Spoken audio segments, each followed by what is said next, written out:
médicale pour découvrir des champions des programmes de planification familiale et de santé reproductive. Je m'appelle Lisa Moyakambo. Nous allons commencer dans quelques minutes. En attendant, veuillez vous présenter dans la boîte de conversation, indiquer ce qui vous enthousiasme le plus à l'idée de ce concours. Je vois qu'un grand nombre d'entre vous se joignent à nous, donc je vais me répéter. Bonjour, bienvenue, merci de vous joindre à nous pour ce lancement.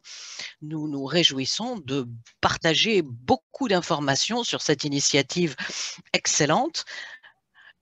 Si vous pouvez indiquer qui vous êtes dans la boîte de conversation, dire ce qui vous attire par ce concours. Nous allons jouer un peu de musique, un duo du Mali, Amadou et Maya.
Hello again.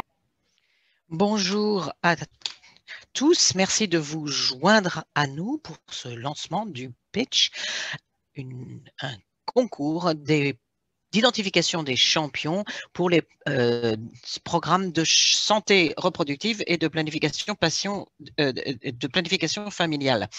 Je suis Lisa Moyakambo qui dirige ce programme au nom de Johns Hopkins University Communication Program. Nous sommes ravis de lancer ce programme aujourd'hui, de vous faire part de détails concernant le concours et de vous répondre à questions que vous pourriez avoir. Merci d'indiquer dans votre chat ce qui vous intéresse le plus. Nous voyons que nous avons des collègues qui se joignent à nous du monde entier, ce qui nous fait extrêmement plaisir. Nous allons veiller à répondre à vos questions.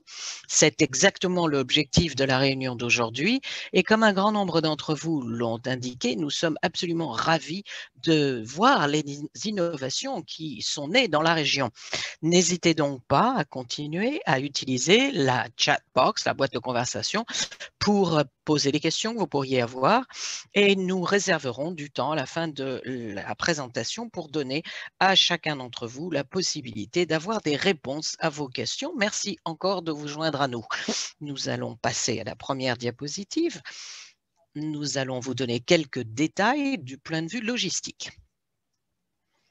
Nous vous fournissons une interprétation vers le français pendant cette réunion. Si vous souhaitez écouter en français, et cliquez sur l'icône interprétation en bas de votre écran, puis cliquez sur la case French. Vous aurez alors l'option d'éteindre le canal original pour ne pas l'entendre en même temps, si c'est ce que vous souhaitez, parce que nous vous fournissons des services d'interprétation en direct. Vous remarquerez que nous parlons peut-être un peu plus lentement et que nous attendons une seconde avant de passer à la diapositive suivante pour aider nos merveilleux interprètes à vous suivre.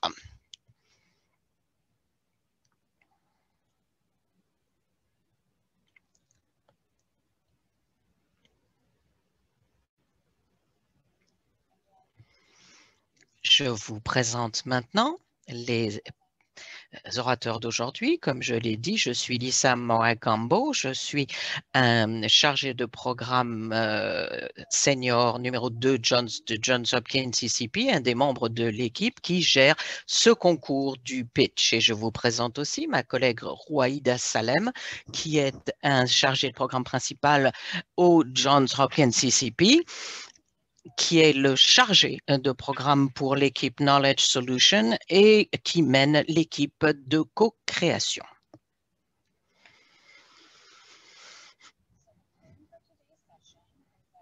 Le programme d'aujourd'hui est que Rouaïda va commencer par un survol de la gestion des connaissances, expliquer ce que c'est, pourquoi c'est important et d'où est venue l'idée de ce concours du pitch. Je vous présenterai les directives concernant ce concours et puis nous passerons aux questions-réponses. Je vais maintenant passer le micro à Rouaïda.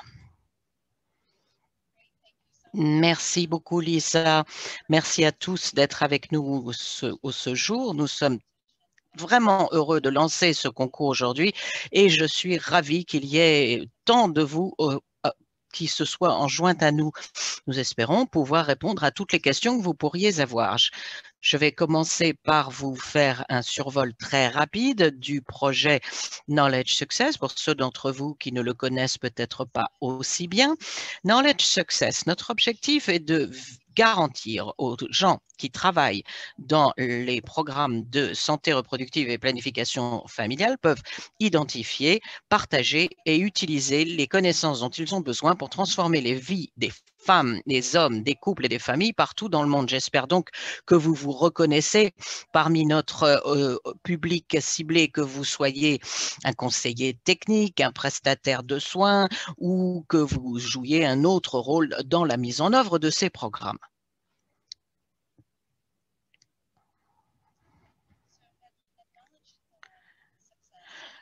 À Knowledge Success, on nous pose souvent des questions sur ce qu'est la gestion des connaissances. Les gens nous disent qu'est-ce que c'est en fait la gestion des connaissances. Pour nous, la définition, c'est que c'est un processus systématique de collecte de l'information et de connecter les gens à ces connaissances pour qu'ils puissent faire leur travail de manière efficace et efficiente.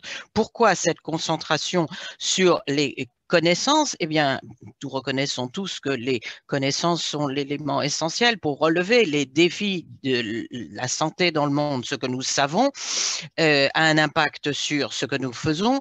La manière dont nous gérons les connaissances a un impact sur les programmes et donc sur les vies de tout le monde. Et une bonne gestion permet d'améliorer la coordination entre les gens, les programmes, les organisations et améliorer un apprentissage pertinent au niveau des intervenants. Et notre but est bien sûr d'améliorer les résultats. Un grand nombre d'entre nous pratiquent la gestion des connaissances tous les jours sans vraiment le savoir ou sans vraiment l'appeler par ce nom. Pensez à un prestataire de soins qui mentionne les dernières directives concernant le traitement d'une maladie. C'est cela, il se sert des connaissances. Lorsqu'un chargé de programme lance une nouvelle appli pour faciliter les communications entre les prestataires de soins au niveau communautaire et leurs superviseurs, ils utilisent la gestion des connaissances. Ces approches, ces activités qu'ont-elles en commun? Eh bien, elles aident tous les praticiens de la santé à l'échelle mondiale à partager et à utiliser des connaissances dans leur travail, ce qui renforce la qualité des personnes qui travaillent dans le secteur et du secteur dans son ensemble et ce qui donne de meilleurs résultats en fin de parcours. L'illustration à l'écran est pour moi une bonne manière de présenter de manière très pratique ce à quoi ressemble la gestion des connaissances. Ce sont les outils et techniques qui tombent dans un continuum du rassemblement des informations, de leur gestion pour leur partage, et dans l'autre sens, on transmet les informations aux gens et on leur fournit les informations et un accès à l'information pour qu'ils puissent y avoir accès eux-mêmes. Cela crée donc 4 cadrans avec les différents outils et instruments de gestion des connaissances qui peuvent aider les gens à obtenir les informations dont ils ont besoin pour agir de manière effective et efficace.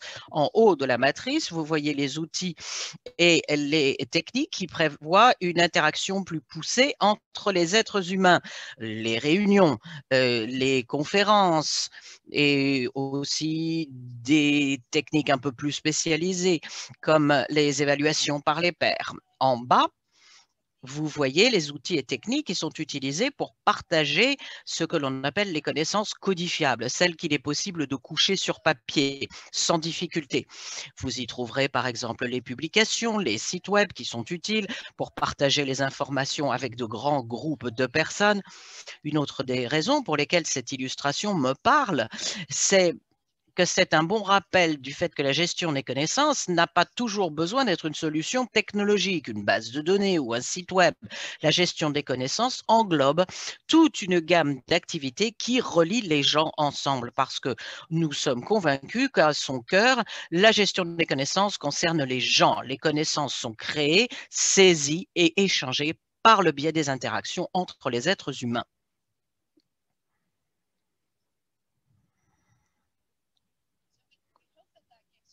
Nous espérons que cela vous donne une petite idée de la raison pour laquelle nous jugeons la gestion des connaissances importante. Nous avons eu aussi l'opportunité d'une discussion virtuelle avec Ellen Starbird, qui est le directeur du bureau chargé des questions de population et de santé reproductive de l'USAID. Nous allons donc vous présenter cette vidéo rapide de notre discussion avec Helen et nous lui avons demandé pourquoi elle pense que la gestion des connaissances est importante.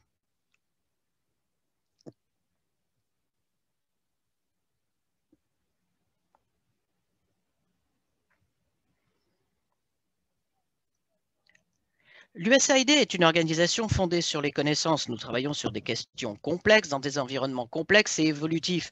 L'accès aux bonnes informations au moment opportun est d'importance critique pour notre succès.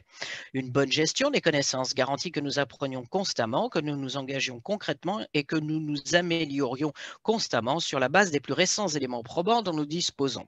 Les connaissances et la gestion des connaissances sont des éléments clés du cadre des résultats de mon bureau, le bureau chargé des affaires de population et de la santé reproductive. La génération de connaissances, leur synthèse, leur échange appuient notre rôle de leadership à l'échelle mondiale et notre fonction de soutien des programmes de terrain. En retour, ce que nous apprenons dans ces domaines crée un besoin pour de nouvelles connaissances et de nouvelles manières de partager ces connaissances. Ce point central de notre cadre de travail, cet échange bidirectionnel, crée un cercle vertueux d'une immense importance. Il s'agit de l'un de nos meilleurs atouts pour relever les défis sanitaires mondiaux. Et cela a un impact sur la manière dont nous agissons. Les innovations dans la gestion des connaissances, la méthode d'accès, de partage et d'utilisation de l'information et des connaissances permettent de renforcer la coordination et d'améliorer l'apprentissage pertinent pour tous les professionnels du secteur de la santé. Pourquoi cette pertinence particulière de la gestion des connaissances aujourd'hui? Les défis mondiaux actuels, comme la pandémie de Covid-19, ont révélé l'importance cruciale d'un partage des connaissances et d'informations exactes de manière rapide et pertinente à l'échelle locale. Nous pouvons agir plus efficacement sur les connaissances lorsque celles-ci sont partagées de manière ouverte, libre et transparente. La Covid-19 a eu un impact sur la communauté de la planification familiale par des perturbations des chaînes d'approvisionnement, la mise en place de nouvelles directives et protocoles à l'intention des prestataires de services et une inquiétude pour les clients, qu'ils soient nouveaux ou de retour, lorsqu'ils viennent dans un centre de santé. La communauté de la planification familiale, que ce soit au niveau local, national ou mondial, est mieux à même de réagir rapidement et avec efficacité lorsqu'elle dispose d'informations exactes et de systèmes éprouvés de partage des connaissances. Nous intervenons aujourd'hui dans de plus en plus de pays en crise ou qui se sortent des suites d'une crise. Nous travaillons dans des pays avec des populations très jeunes et un accès très inégal aux connaissances. Les approches de la gestion des connaissances qui sont adaptées à ces environnements, qui font fond sur les aptitudes, l'expérience et la confiance que peuvent apporter les entités locales sont plus susceptibles de réussir et d'être adoptées. Ceci est peut-être particulièrement vrai dans le domaine de la planification familiale, un sujet qui peut être délicat au plan politique et entre les générations et où abondent mythes et malentendus. Pourquoi cet enthousiasme pour ce concours? J'aimerais souligner quelques points mentionnés par Hélène ici. Nous espérons sincèrement que ce concours va encourager les innovations dans le domaine de la gestion des connaissances et les innovations qui viennent des pays eux-mêmes. Deuxièmement, La COVID a vraiment mis en évidence l'importance critique de disposer d'informations opportunes et pertinentes.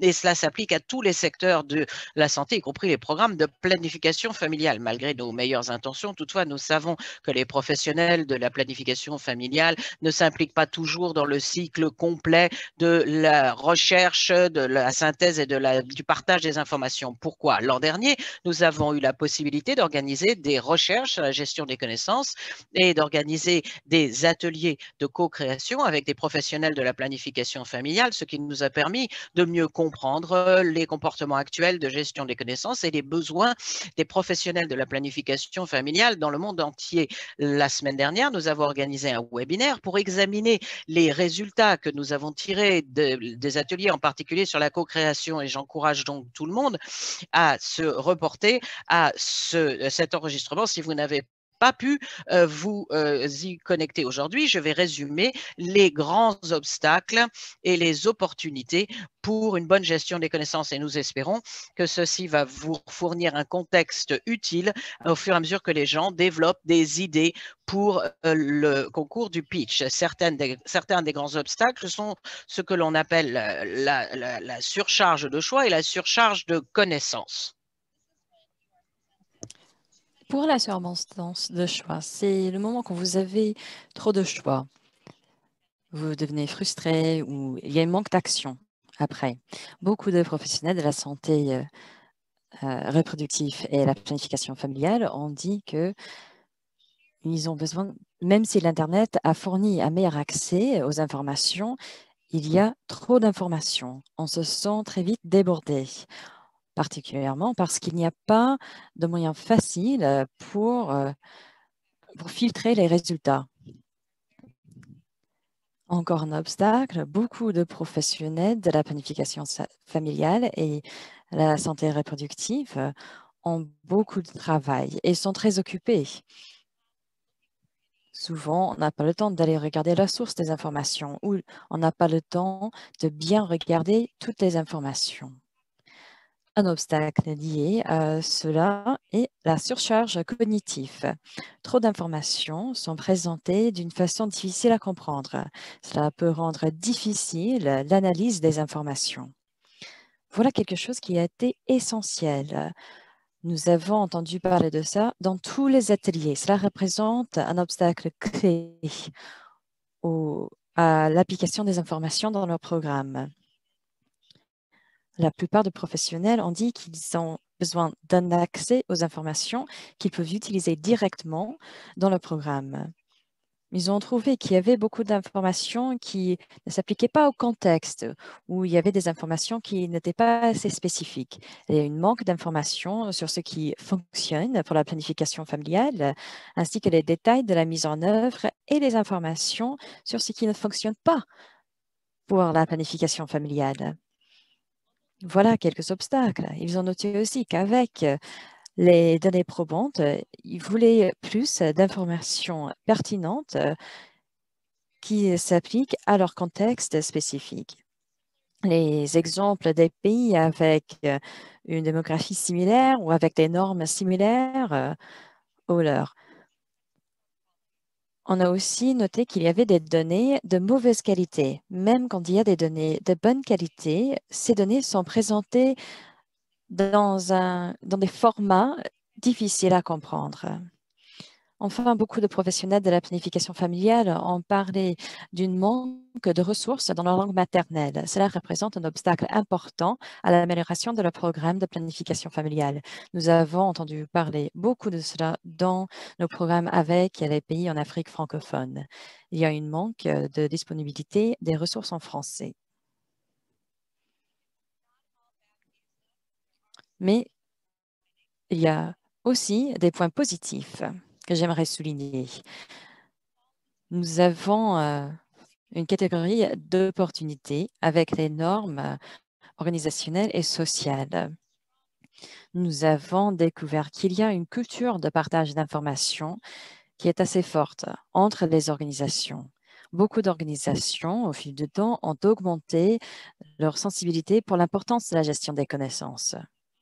Donc, beaucoup d'organisations se focalisent sur le partage des informations et la gestion des connaissances dans leurs organisations et ailleurs. Nous avons parlé aussi de l'importance des partenariats et comme moyen pour faciliter le dialogue et la transparence. Des représentants des organisations différentes se rassemblent dans des groupes de travail technique ou des communautés de pratique. On utilise cet espace pour partager ouvertement ce qui fonctionne, ce qui ne fonctionne pas dans le programme. Ce genre d'espace représente une occasion de partager ces informations essentielles en temps opportun et on n'est pas obligé de suivre les processus formels de publication ni d'approbation. Il y a aussi un accent mis sur la démocratisation des processus dans nos ateliers de co-création. Il fallait impliquer de nouvelles voix dans la discussion et utiliser une approche moins descendante. Nous avons parlé aussi des incitations qui encouragent les personnes à partager les informations. Beaucoup de personnes sont motivées par un désir naturel à partager pour améliorer l'efficacité de leur programme. Cela encourage la collaboration et l'apprentissage des uns des autres. Une reconnaissance pour ce partage encourage encore plus de partage.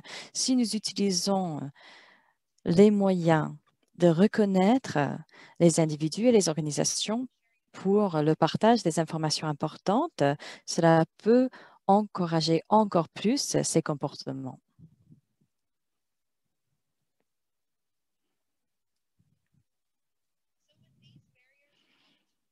Avec ces obstacles et ces opportunités, quelles sont les solutions que nous pouvons envisionner? Et quelles sont les solutions que vous pouvez développer pour soumettre quelque chose au pitch? Nous essayons de combler la lacune entre les connaissances et l'action.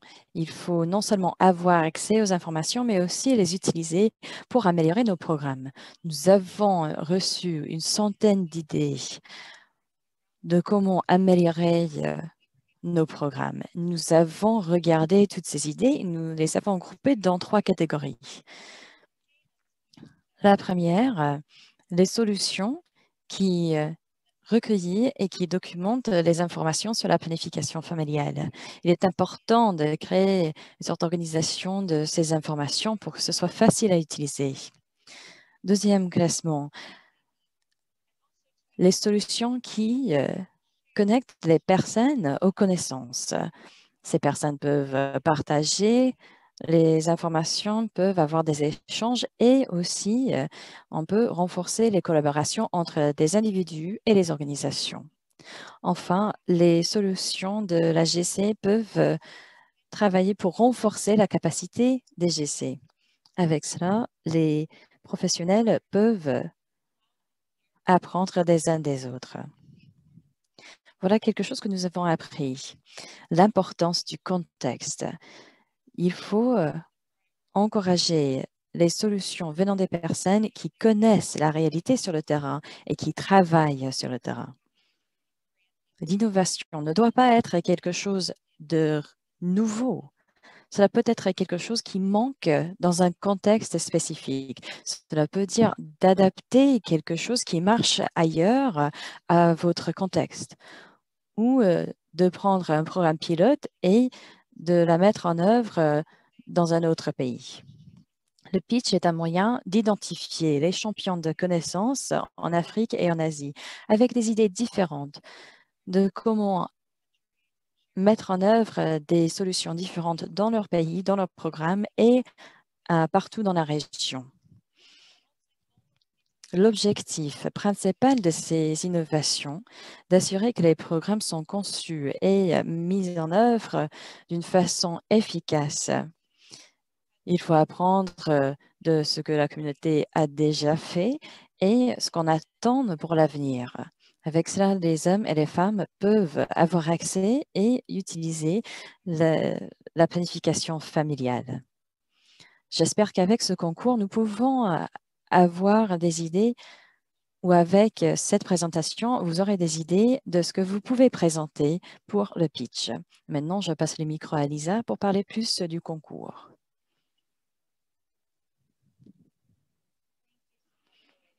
Merci beaucoup, Rueda.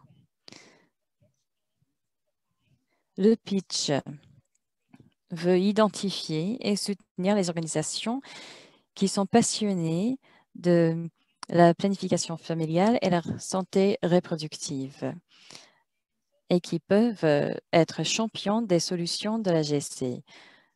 Nous habilitons les parties prenantes locales de partager leurs solutions de GC qui s'attaquent aux priorités locales. On veut renforcer la capacité en GC et nous allons aussi sensibiliser les professionnels de la PFSR sur l'importance de la GC. Nous aimerions créer un réseau des champions et des innovateurs en Afrique subsaharienne et en Asie pour renforcer la gestion des connaissances, l'échange des connaissances pour soutenir les programmes de la PFSR.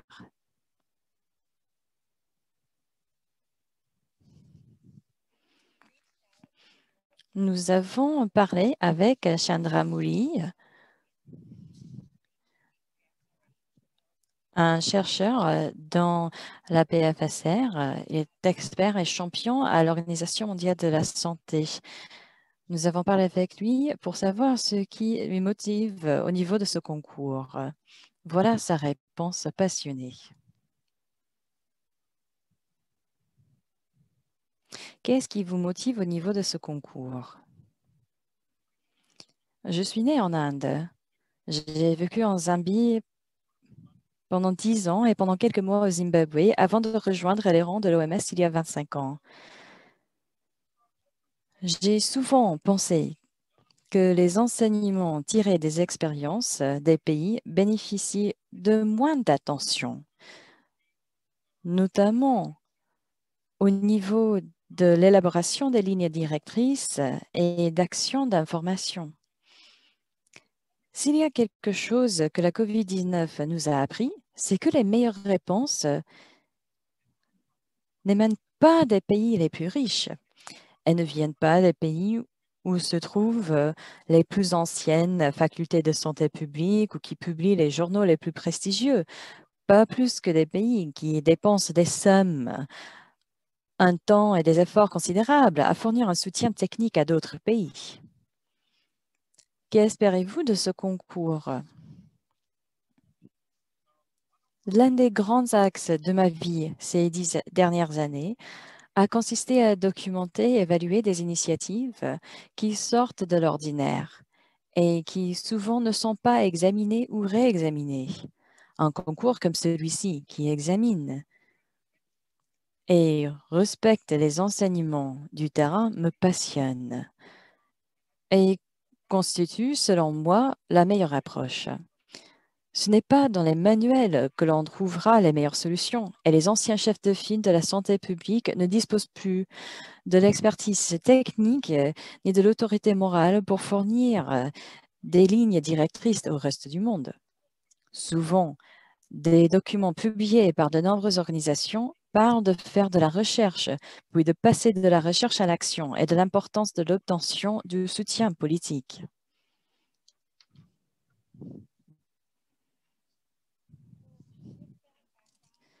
Donc, avec tout cela en tête, nous allons lancer le pitch aujourd'hui. Nous allons parler du processus. Première étape, soumettre une candidature pour l'innovation de l'AGC. Nous allons parler de ce formulaire un peu plus tard. Après, nous allons examiner les applications en pensant aux critères de sélection et d'admissibilité. Nous allons sélectionner 4 à 5 sémifinalistes de l'Afrique et de l'Asie. Ces groupes sont invités à présenter pour un jury qui représente la communauté des bailleurs de fonds. Avant ces réunions avec le jury, les sémifinalistes recevront une formation de Knowledge Success sur comment préparer une présentation de 5 minutes. Pendant les réunions des pitchs, les semi-finalistes auront 5 minutes pour présenter leur innovation et pour répondre aux questions du jury. Le jury va délibérer et choisir les lauréats. Il y aura 2 lauréats par région.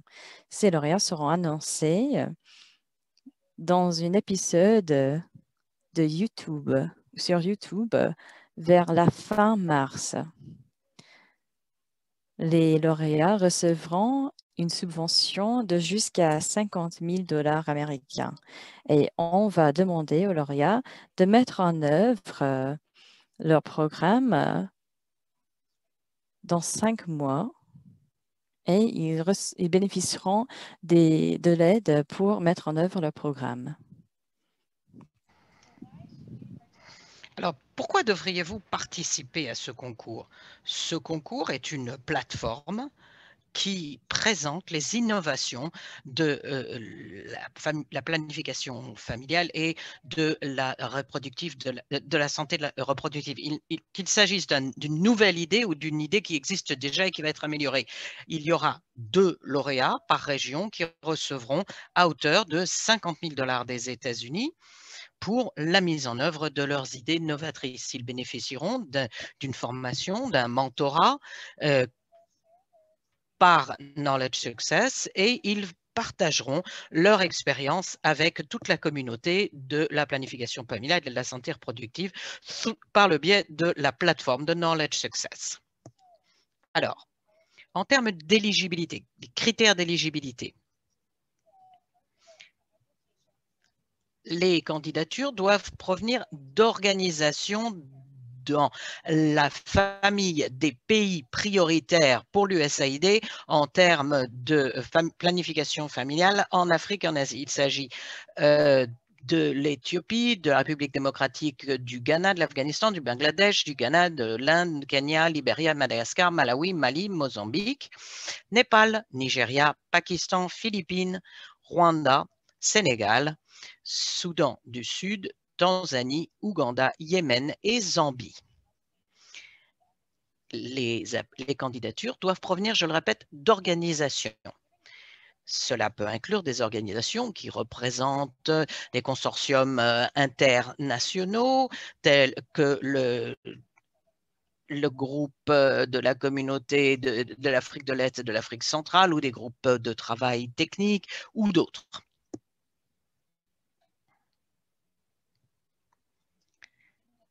Qui plus est, les organisations doivent être enregistrées légalement et pouvoir fournir une preuve de cet enregistrement dans leur secteur d'opération. Elles doivent respecter la politique de la politique pour la protection de la vie, de l'aide à la protection de la vie dans la santé mondiale fixée par le gouvernement des États-Unis et avoir un compte bancaire enregistré par le biais, elles peuvent recevoir les fonds. Nous n'excluons pas les ONG internationales tant qu'elles tiennent les critères d'éligibilité sur cette diapositive et la précédente et ne font pas déjà partie du partenariat Knowledge Success.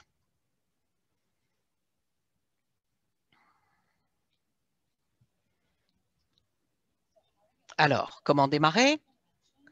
Comme Roueida l'a mentionné, si vous n'avez pas eu la possibilité d'assister au webinaire de la semaine dernière sur les résultats des ateliers de co-création, vérifiez et regardez le site web du Knowledge Success. Vous y trouverez les documents, les informations pour avoir peut-être des idées sur ce qui pourrait être utile dans votre contexte particulier. Réunissez-vous avec vos collègues pour réfléchir, parler et remplissez le formulaire de candidature que nous allons vous présenter maintenant.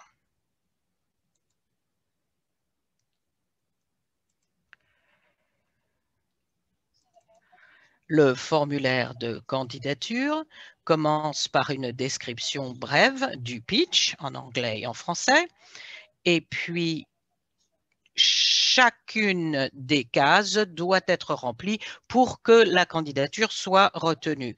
Les premières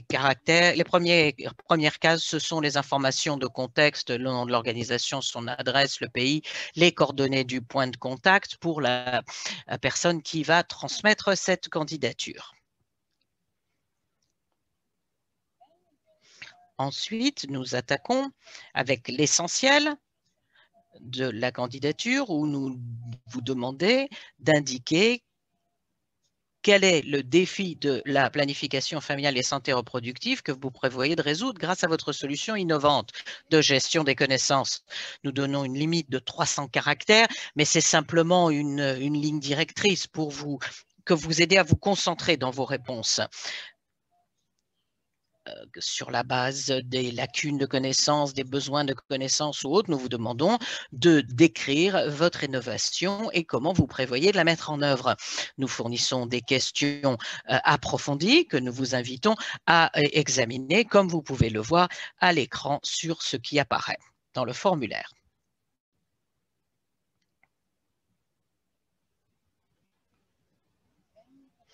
Nous vous demandons ensuite de réfléchir à l'impact potentiel de votre solution, la solution que vous proposez dans le contexte des programmes de planification familiale ou des activités au niveau organisationnel, national ou régional. Comment ceci s'aligne-t-il avec les directives des bailleurs de fonds ou des programmes en termes de la résilience ou d'une feuille de route et des autres engagements et politiques au niveau national. Ensuite, en termes de viabilité, en quoi cette innovation peut-elle être intégrée dans du travail existant pour que d'autres parties prenantes puissent en tirer parti? Nous vous demandons ensuite de nous fournir un budget et un chronogramme dans leurs grandes lignes. Vous pouvez les télécharger par le biais du lien qui apparaît. Cela vous fournit simplement un budget de niveau général pour voir ce qu'il faudrait pour que cette innovation puisse être mise en œuvre sur la période qui va de la fin du mois de mai jusqu'au mois de septembre, en indiquant quelles sont les principales activités, les jalons principaux et comment vous êtes arrivé à ce budget. Il s'agit de simples suggestions pour la manière de vous acquitter de cette tâche. Ensuite, vous pouvez tout simplement le copier-coller directement dans le format de ce formulaire qui apparaît. Et pour terminer, il nous est toujours utile de savoir si vous disposez déjà d'une expérience à travailler avec l'USAID. Est-ce que vous avez travaillé avec eux de par le passé? Dans quel contexte? Ou d'autres, ou est-ce que vous avez travaillé avec d'autres agences de bailleurs de fonds? Il s'agit donc d'un formulaire de candidature qui est relativement simple. Si nous revenons aux diapositives, sur la diapositive suivante, vous voyez que le formulaire de candidature nous permet de définir les critères pour l'évaluation des candidatures. Donc, en plus de savoir si vous êtes une organisation qui relève des pays prioritaires de l'USAID pour la planification familiale et la santé reproductive, nous allons étendre la mesure dans laquelle les innovations en termes de gestion des connaissances répondent à un besoin, comblent une lacune en matière de PFSR. Les solutions qui sont là, les expériences en gestion des connaissances, l'innovation a-t-elle déjà été créée? Ajoute-t-elle une composante novatrice à un programme existant? Quel est l'impact potentiel de l'innovation envisagée au niveau pays, organisationnel, régional et local? Dans quelle mesure ceci peut-il être intégré dans le travail déjà en cours? l'égalité des genres est-elle prise en considération, les jeunes et la faisabilité de la mise en œuvre dans le contexte de la période de 5 mois et les coûts.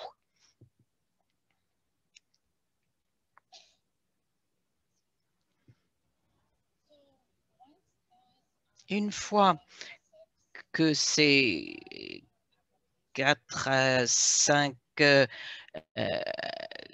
candidats retenus sont invités à venir présenter leurs propositions au jury, voici les membres du jury qui vont décider. Je vais vous les présenter très rapidement.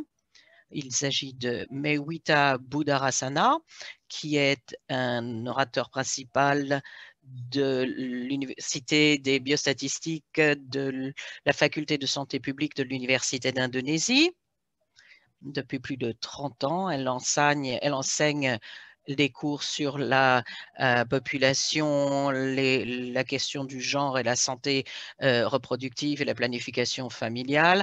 Elle travaille avec des ONG à l'échelle mondiale et entre autres la fondation Ford. Rodio Diallo est un chargé de projet principal à la fondation Bill et Melinda Gates.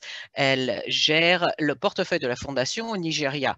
Avant de devenir membre de la fondation, elle gérait une initiative de planification familiale qui s'appliquait à des ONG de la région francophone de l'Afrique. Elle a été nommée pour son travail l'une des femmes francophones les plus influentes par le groupe des femmes dans la santé familiale en 2020. Anthony Daly, directeur de la santé familiale à la Fondation Bill et Melinda Gates. Il est responsable du portefeuille de la Fondation pour la santé maternelle, infantile et enfantine.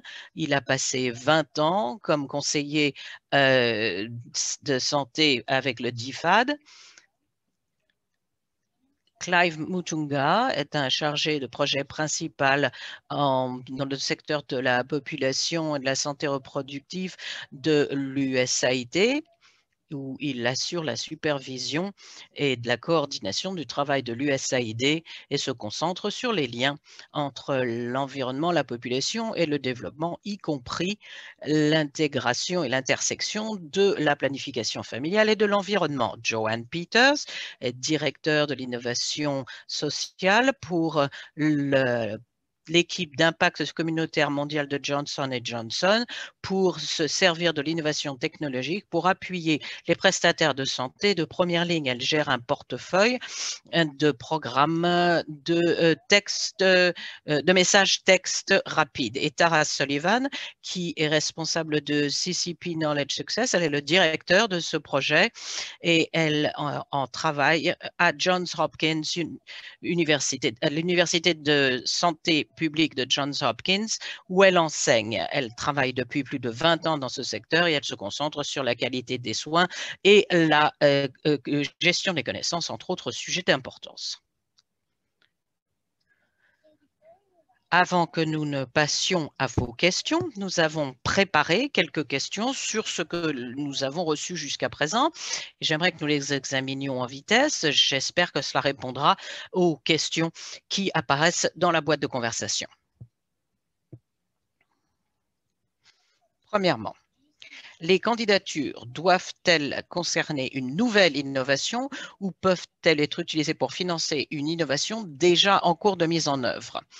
La réponse est la suivante. Le concours ne financera pas la poursuite d'une innovation, mais envisagera le financement de nouvelles composantes ou d'adaptations à des innovations existantes, ainsi que leur expansion, leur élargissement à un public différent, par exemple, ou leur adaptation d'un sujet à un autre, ou d'un secteur à un autre.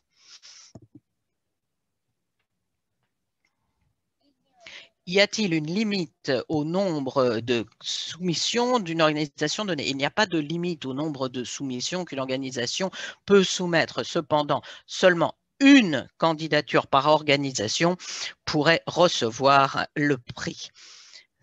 C'est pour ça qu'au niveau de l'étape suivante, Dans la diapositive précédente, nous vous avons dit réunissez-vous avec vos collègues pour vraiment déterminer ce qui, d'après vous, est votre idée la plus robuste pour la soumettre comme votre candidature. Dans quelle langue accepterez-vous les candidatures? Les candidatures seront acceptées en anglais et en français. La réunion du pitch pour l'Afrique sera disponible en anglais et en français, et l'épisode de lancement sur YouTube sera disponible également en anglais et en français.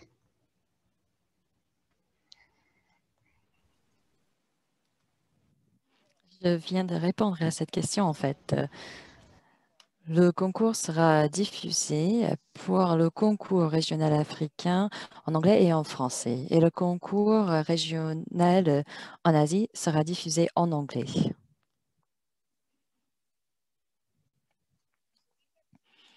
Voilà quelques dates clés pour vous. Le 4 février est la date limite pour la soumission des candidatures pour vos innovations de GC. Le 10 février, c'est quand nous allons notifier les semi-finalistes. Nous allons les inviter à présenter devant le jury. Les grandes réunions des présentations auront lieu le 2 et 3 mars. Ce seront des réunions closes entre les semi-finalistes et le jury. Nous allons tout enregistrer avec différents types de vidéos. Et pour l'épisode où nous allons annoncer les lauréats, le 23 et le 24 mars, nous allons le faire le 23 pour la première pour les candidats africains et le 24 pour les candidats en Asie. Entre les mois de mai et septembre, nous allons connecter les lauréats avec des organisations qui peuvent les soutenir, et entre ces mois-là, les lauréats devraient mettre en œuvre leurs innovations. Maintenant, nous avons l'occasion de regarder dans la boîte de conversation pour répondre aux questions que vous avez déjà posées. C'est aussi un moment pour vous rappeler que vous pouvez aller sur le site web du pitch et vous pouvez envoyer votre candidature aujourd'hui. Maintenant, je regarde dans la boîte de conversation.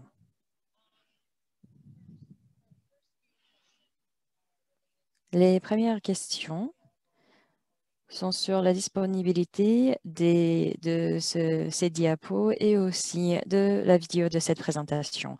Oui, ce sera disponible dans les prochains jours. Si vous êtes inscrit pour cette réunion, nous allons vous envoyer les liens pour ces vidéos. Prochaine question, quels pays dans l'Asie du Sud-Est sont éligibles?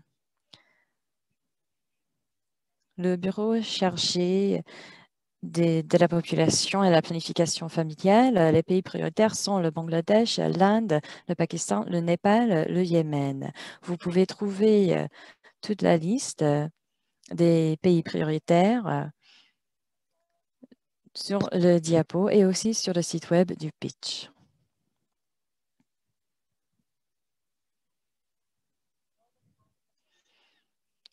Le concours serait-il être exclusivement pour les organisations en Afrique et en Asie? Oui, pour l'instant, nous allons accepter les candidatures venant des organisations en Afrique subsaharienne ou en Asie, où l'USAID a déjà des programmes.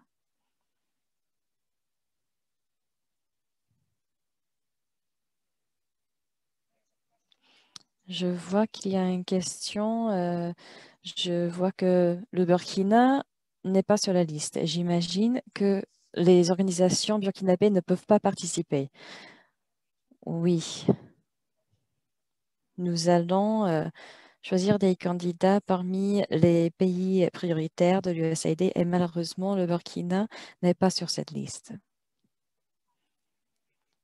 Est-ce que les organisations internationales soumettraient quelque chose si elles ont si elles sont présentes dans un pays éligible. Comme j'ai dit, nous allons prioriser les organisations locales. Mais oui, les organisations internationales qui répondent aux critères d'admissibilité et qui sont légalement enregistrées dans ce pays et qui ne sont pas partie du partenariat Knowledge Success peuvent envoyer leur candidature.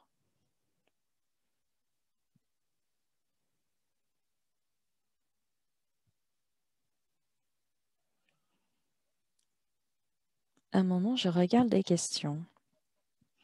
Je vois que nous avons déjà répondu à plusieurs questions dans les questions-réponses que nous avons déjà fournies.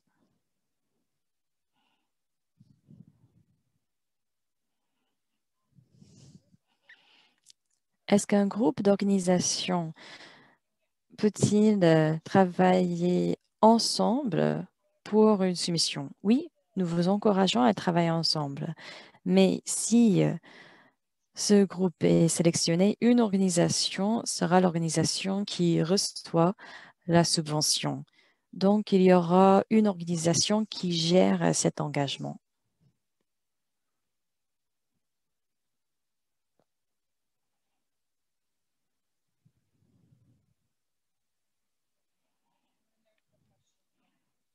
Voilà encore une question.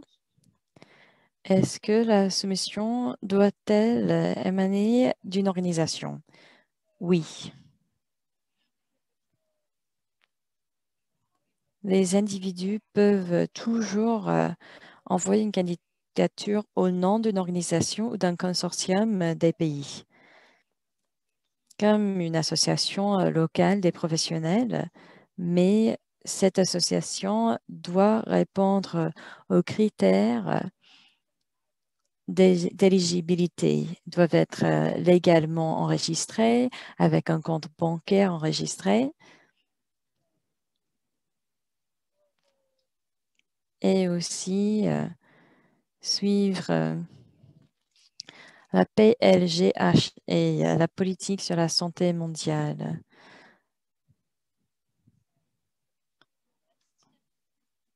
Toutes mes excuses, mais je regarde la liste des questions.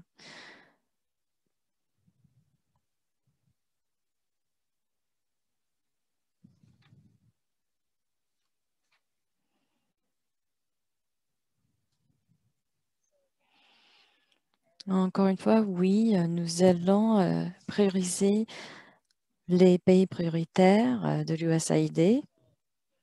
Donc, l'Indonésie ne sera pas considérée pour le moment.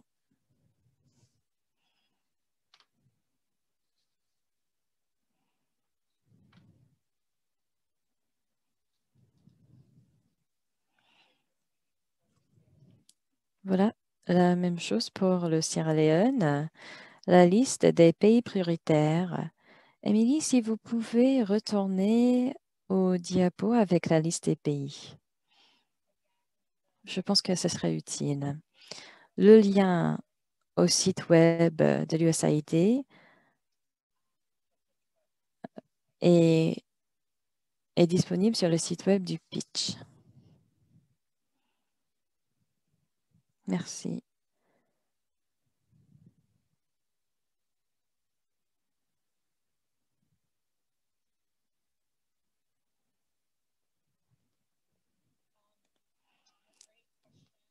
Très bonne question. J'aimerais savoir si les innovations que nous présentons dépendront du contexte et de l'environnement de notre communauté ou s'il faut prendre en compte ce qu'on a déjà fait partout dans le monde. Oui, vous avez raison. L'innovation devrait prendre en compte le contexte dans votre environnement. Nous vous suggérons de regarder ce qui s'est passé dans les ateliers de co-création, comme cela représente plusieurs points de vue des régions différentes. Mais nous attendons que ces soumissions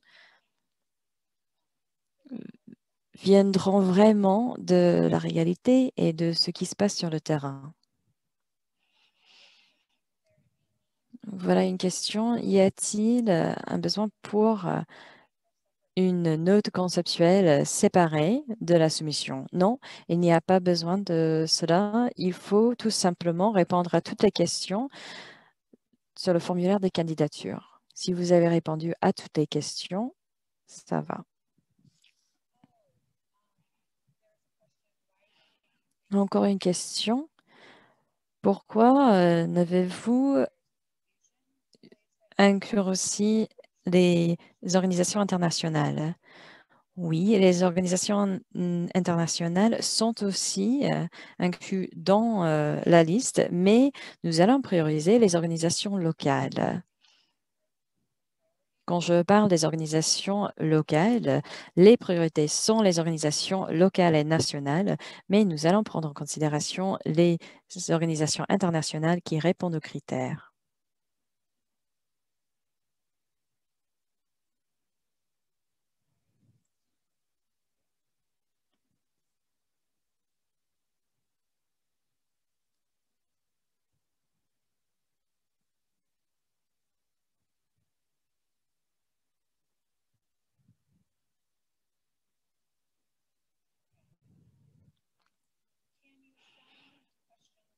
Peut-on envoyer des questions?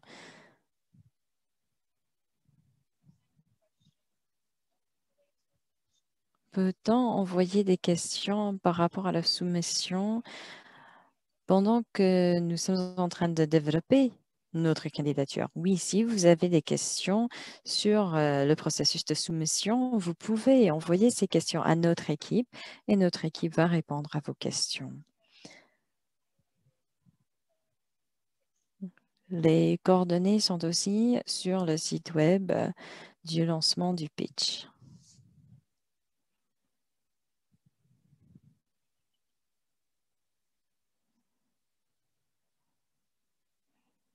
Je cherche pour savoir s'il y a d'autres questions, des questions différentes. Voilà une question. Peut-on poser une candidature si c'est une expansion d'une innovation existante?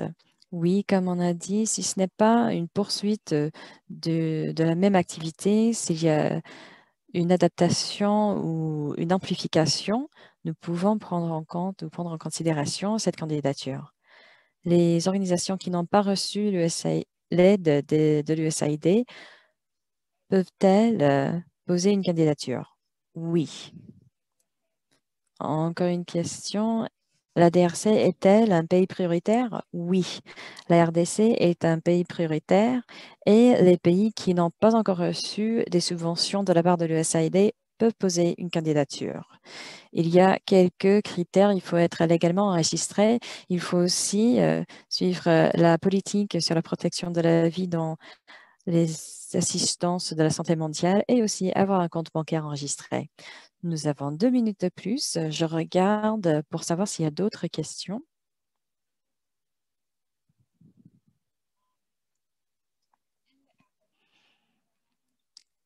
La tour des candidatures qui se ferme le 4 février. Quelles sont les obligations pour les détails dans notre plan? Sur le formulaire de candidature, nous avons fourni quelques lignes directrices pour vous aider à développer les détails de votre plan. Sur le formulaire lui-même, il y a plusieurs questions approfondies pour mieux comprendre l'innovation et le défi. Il faut décrire l'innovation, quels sont les moyens que cette innovation comble les lacunes entre les informations et l'action? Comment est-elle novatrice? Est-ce que quelqu'un a déjà utilisé cette innovation? Comment traite-t-elle des questions d'égalité homme-femme? Comment traite-t-on des questions des dynamiques du genre? Il y a aussi un modèle de budget Nous cherchons plutôt les jalons qui sont liés à la mise en œuvre et la planification.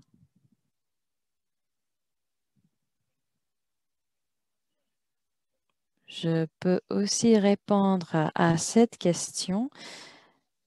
Quels seront les contenus de la formation pour les semi-finalistes? Toutes les candidatures que nous recevront recevront des rétroactions. Nous allons expliquer si on a répondu aux critères et si ce candidat est invité pour parler devant le jury. Ceux qui sont invités comme semi-finalistes recevront une formation. Il y aura 2 sessions de formation pour fournir des directives pour cette présentation. Voilà ce que nous avons organisé. Le Knowledge Success va travailler aussi avec une équipe vidéo pour mieux documenter cette présentation. S'il y a, par exemple, des problèmes techniques pendant cette présentation, s'il y a des problèmes de connectivité, par exemple, il y aura cette présentation préenregistrée.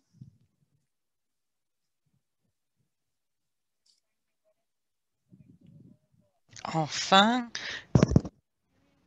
quels sont les résultats que l'on attend à la fin de la période de mise en application? Eh bien, cela dépend de l'application elle-même et de l'innovation en tant que telle et telle qu'elle aura été mise en place. Je crois que c'est tout ce que nous pouvons couvrir à ce stade. Nous avons une liste de 5 ou 6 questions qui n'ont pas encore eu de réponse. Donc, nous pouvons les préparer et lorsque nous vous enverrons le courriel avec l'enregistrement de la réunion d'aujourd'hui, nous vous enverrons un lien avec les questions-réponses. À ce stade, les organisations qui sont éligibles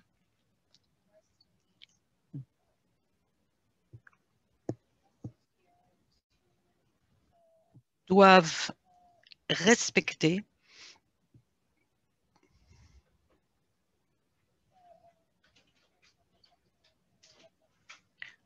la politique d'assistance mondiale pour la protection de la vie. J'ai vu cela dans la boîte de conversation. Merci à tous de votre participation. Nous sommes ravis d'avoir entendu tout ce que vous aviez à nous dire, d'avoir entendu vos idées de ces innovations et solutions. Je l'ai dit, vous allez avoir de nos nouvelles très prochainement avec ces informations de contexte, mais n'hésitez surtout pas. Un grand nombre de ces questions et réponses figurent d'ores et déjà dans la page d'accueil du pitch et dans le document de directive. Et allez-y, présentez vos idées. Nous attendons avec impatience de voir ce que l'avenir nous réserve pour les programmes de planification familiale et de santé reproductive. Je vous remercie.